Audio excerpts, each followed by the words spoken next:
an organization's culture shows up in meetings. We've all been in that meeting where the leader asks the room, everyone agree? Any disagreements? Are we all on the same page? And they leave the room thinking that everyone is aligned and agreed. But you know what happens? The meeting after the meeting. All of a sudden, 2 people, 3 people walk out in pairs and start to complain about what the other group did, what the room decided, even though they disagree. So a way to get rid of that is to use the phrase, silence means no.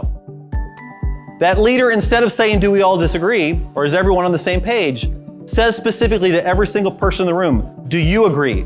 Do you agree? Do you agree? And if they say yes, you're good. If they say, nah, I'm not really sure, you can unpack it and decide. And fundamentally, if they say no, it's out in the open for everyone to see. And for those people who say no, even when the rest of the room agrees, you then ask them to use this Amazon tip and say, I know you disagree, but do you commit?